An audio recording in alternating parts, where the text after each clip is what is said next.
আসসালামু আলাইকুম। আশা করছি সবাই অনেক ভালো আছেন। আলহামদুলিল্লাহ আমি অনেক ভালো আছি। দীর্ঘদিন পরে আপনাদের সাথে আমার এইটা একটা ভিডিও আসছে। আমি আসলে এমন একটা মনোরম জায়গায় এসেছি যে আমি ভিডিও করব কি? আমার আসলে প্রকৃতি উপভোগ করতেই সময় শেষ। আরেকটা ব্যাপার আছে যে আমি খুব রিসেন্টলি আমার ডিভাইসগুলো চেঞ্জ করেছি। তো আমি দীর্ঘ মানে আ ১০ মাসেরও বেশি সময় ধরে অ্যাকশন ক্যামেরা ব্যবহার করি নাই। আজকে করলাম, আপনারা ফুটেজ দেখতে পাচ্ছেন নিশ্চয়ই। তো আমি আমার বাইকটা ৫০,০০০ কিলোমিটার রান করেছি আলহামদুলিল্লাহ। আমি ৫০,০০০ কিলোমিটারের একটা ওনারশিপ রিভিউ করতে চেয়েছিলাম। সেই রিভিউয়ের পারপাসেই আজকের ভিডিওটি করা। তো আমার ৫০,০০০ কিলোমিটারে আসলে আমি কি বেনিফিট পেলাম, কি সুবিধা পেলাম, কি অসুবিধা পেলাম একটু বিস্তারিত আলাপ করার চেষ্টা করব। আপনারা নিশ্চয়ই শেষ পর্যন্ত আমার সাথে থাকবেন। আমি ইয়ামাহা এফজেডএস ভার্সন 2 বাইকটি ২০১৯ সালের জুন মাসের ৩০ তারিখ নিয়েছিলাম। আসলে দীর্ঘ এই পথ চলা আজকে পর্যন্ত বাইকটি আমি ৫০,০০০ কিলোমিটারের বেশি চালিয়েছি। এর মধ্যে আমি যে সমস্যাগুলো পেয়েছি তার মধ্যে অন্যতম সমস্যাগুলো নিয়ে আমি কথা বলবো এবং ছোট যে সমস্যাগুলো সেগুলো নিয়ে আলোকপাত করার চেষ্টা করব ইনশাল্লাহ। তো সবার আগে আমি ভালো দিকগুলো নিয়ে কথা বলি, কারণ পজিটিভ জিনিসটা সবার আগে শেয়ার করা উচিত। এই বাইকের ব্রেকিং ব্যালেন্স এবং মাইলেজ খুবই ভালো আলহামদুলিল্লাহ। আমি এই বাইক দিয়ে আমার গ্রামের বাড়ি দেবীগঞ্জ তথা পঞ্চগড় জেলা এবং ঢাকায় আমি যে স্টাডি করতাম বা ঢাকায় থাকতাম, সেই ঢাকা থেকে আমার এলাকায় আসা যাওয়া আমি প্রায় ১৮ বার যাতায়াত করেছি এই বাইক দিয়ে। এই বাইক দিয়ে আমি সাজেকে গিয়েছি ২ বার। কুমিল্লা, ঢাকা থেকে বিভিন্ন জায়গা, বিভিন্ন জেলা, প্রায় ৪৩টা জেলা আমি কভার করেছি এই বাইক দিয়ে।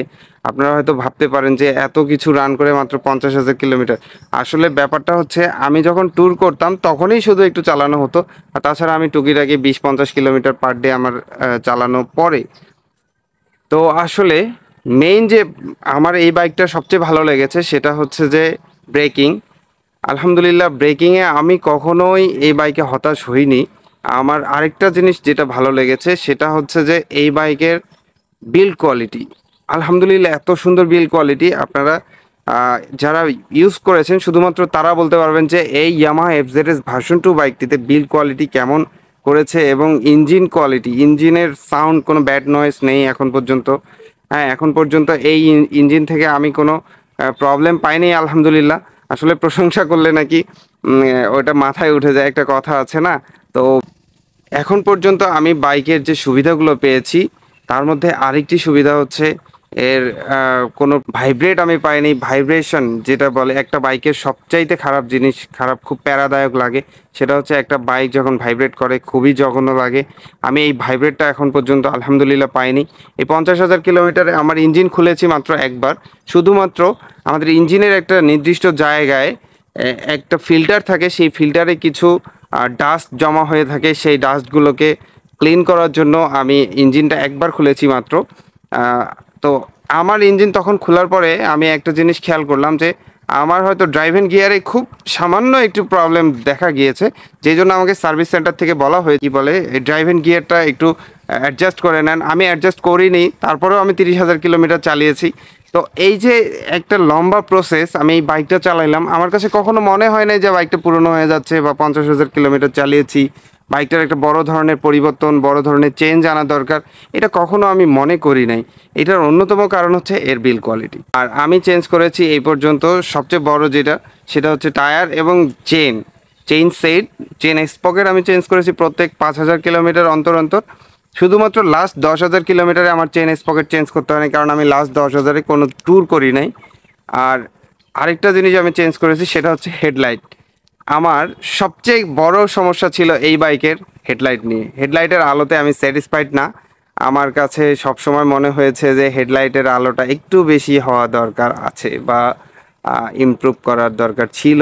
ইয়ামাহাকে আমি রিকোয়েস্ট করব, ইয়ামাহা অথরিটি বাংলাদেশ বা Yamaha motorcycle এসিএ motors limited Bangladesh, তারা নিশ্চয়ই আলো নিয়ে একটা কাজ করবে। এই বাইকটি এখনও সেল হচ্ছে এবং সেই আম, আগের সেই আলো যেটা হচ্ছে আমরা হ্যালোজেন বলি, হ্যালোজেন এলইডি, হ্যালোজেন দিয়েই চলছে, এখন এলইডি ইমপ্রুভ করা হয়নি। বা আরেকটা প্রবলেম আমি ফেস করেছি যে যেটা আমার কাছে খারাপ লেগেছে, ইন্ডিকেটরগুলো একদমই মানে আমার কাছে মনে হয়েছে যে ইন্ডিকেটরগুলো একটু মনে হয় আলো কমে আসে আস্তে ধীরে, খুব একটা দৃশ্যমান হয় না জিনিসটা। তো আলহামদুলিল্লাহ আমি এই 50,000 কিলোমিটারে সবচেয়ে মানে অভিজ্ঞতা শেয়ার করতে গেলে আসলে ভিডিও এত বড় হয়ে যাবে যে আমি চাচ্ছিলাম না ভিডিওটা বড় হোক বা লম্বা হোক। আম, এই 50,000 কিলোমিটারে আমি একদিন একটা প্রবলেম ফেস করেছি, তখন আমি ছিলাম খাগড়াছড়িতে। খাগড়াছড়ি থেকে আমি ব্যাক করছিলাম ঢাকা। ওই সময় আমার ইঞ্জিনের ফিউজ কেটে যায়। ফিউজটা কেটে যাওয়ার অন্যতম কারণ ছিল সম্ভবত আমি যে এক্সট্রা লাইটগুলো লাগিয়েছিলাম, এই লাইটগুলোর জন্য আমার কিছু ওয়্যার কাটা হয়েছিল। এই ওয়্যার কাটার কারণে কোনোটা হয়তো বা শর্ট সার্কিট হয়ে আমার সেই ফিউজ কেটে গিয়েছিল। এছাড়া আমি আলহামদুলিল্লাহ এখন পর্যন্ত কোনো বড় সমস্যা পাইনি। স্পিড নিয়ে কথা অনেকেই বলে যে এই বাইকের রেডি পিক আপ নেই, টর্ক কম ইত্যাদি আরও এই ধরনের কিছু জিনিস থাকে। তো রেডি পিক আপ নিয়ে আসলে কথা বলার কিছুই নেই। এটা রেডি পিক আপ কম, আপনি যদি জেনে থাকেন তাহলে আপনার এই বাইক আপনার জন্য না। আপনি যদি স্পিডিং করতে পছন্দ করেন, আপনার যদি স্পিডিং করার ইচ্ছা থাকে, তাহলে এই বাইক আপনার জন্য না। আপনি তাহলে অন্য অপশন দেখতে পারেন। এই বাইক নিলে আপনাকে একটু কুল রাইডার হতে হবে, আপনার ঠান্ডা মেজাজের রাইডার যেটাকে বলে। আপনি দীর্ঘ সময় চালাবেন, আরাম আয়েশের সাথে চালাবেন, রিল্যাক্সে চালাবেন, ব্রেকিং ভালো পাবেন, কিন্তু আপনি রেডি পিক আপটা পাবেন না। রেডি পিক আপ আপনাকে এই বাইক দেবে না, রেডি পিক আপের জন্য এই বাইক না। তো আমি স্পিডিং যেহেতু করি না, খুব একটা আমার স্পিডিংয়ের প্রয়োজন পড়ে নাই কখনো। আমার এই রেডি পিক আপ নিয়ে কোনো ইস্যু নেই। তো আমি এলইডি হেডলাইট চেঞ্জ করেছি, আমি ফগ লাইট লাগিয়েছি। এরপরে আমি আলোতে স্যাটিসফাইড। আমি স্টক আলোতে আমি স্যাটিসফাইড ছিলাম না। ট্রেনে একটা সাউন্ড আসে, আর এই সাউন্ডটা খুবই প্যারা দেয়। বিশেষ করে যেই সময় একটু ধূলির রাস্তায়, আমি যেমন আমার ব্যাকগ্রাউন্ড আপনারা দেখতে পাচ্ছেন, আমি একটু ধূলির রাস্তায় আছি এখন।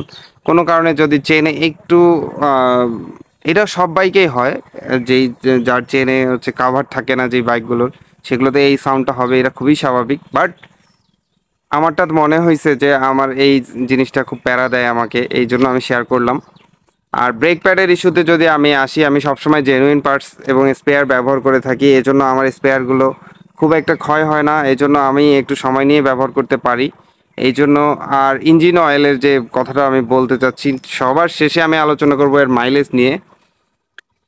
ইঞ্জিন অয়েলটা হচ্ছে, আমি ইয়ামালুপ ব্যবহার করি। ইয়ামালুপ ব্যবহার করার কারণে আমার ইঞ্জিনের সাউন্ড ভালো থাকে, স্মুথ থাকে, আমি রাইডিংয়ে আরও বেশি ফিল পাই, সবসময় আমার কাছে প্রিমিয়াম লাগে।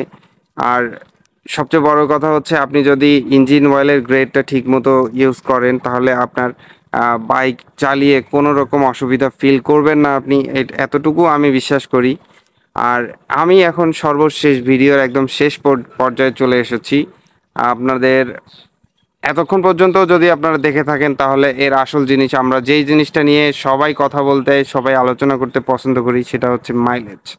একটা বাইকের মাইলেজ ডিপেন্ড করবে অনেকগুলো জিনিসের উপরে। আপনি কেমন ফুয়েল স্টেশন থেকে তেল নিচ্ছেন, আপনি কেমন ধরনের রাইডার, আপনি কিভাবে রাইড করে থাকেন, আপনি শুরুতেই কেমন স্টার্ট করেই কেমন স্পিডিং করে থাকেন, বা কী ধরনের গতিতে চালান, এটা আপনার মাইলেজের উপরেও প্রভাব ফেলবে। কিন্তু তারপরেও একটা বেসিক জিনিস থাকে।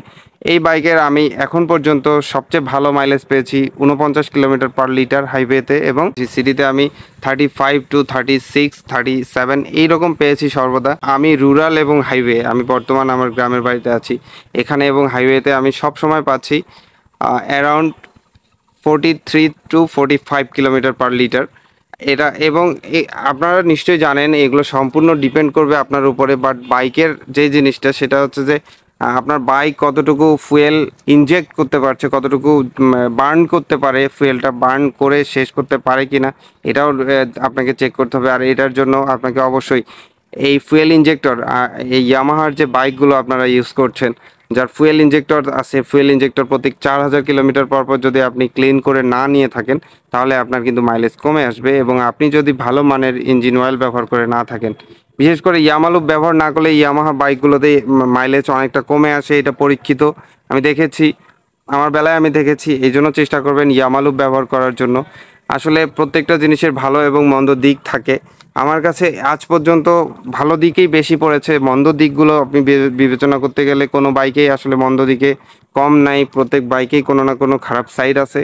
আমি এত কিছু স্কিপ করে শুধুমাত্র এতটুকু বলবো যে বাইকটা আমি 50,000 কিলোমিটার চালিয়ে এখন পর্যন্ত আমার কাছে মনে হয় নাই যে এটা পুরনো হয়ে গেছে, এটা চেঞ্জ করতে হবে, আরেকটা বাইকের প্রয়োজন আছে। আমার সব কিছু নিডস ফুলফিল করে আমার এই বাইকটি। এবং অসংখ্য ধন্যবাদ ইয়ামাহাকে বাংলাদেশে এত সুন্দর সার্ভিস দেওয়ার জন্য। আমি প্রত্যেকটা সার্ভিস নিয়ে থাকি ইয়ামাহা অথরাইজড সার্ভিস সেন্টার থেকে। এটার অন্যতম একটা কারণ হচ্ছে আমি খুব ভালো টেকনিশিয়ান দিয়ে, কারণ তারা এক্সপার্ট শুধুমাত্র এই বাইকের উপরে, তারা এই বাইকে তারা প্রপারলি সার্ভিস করতে পারে।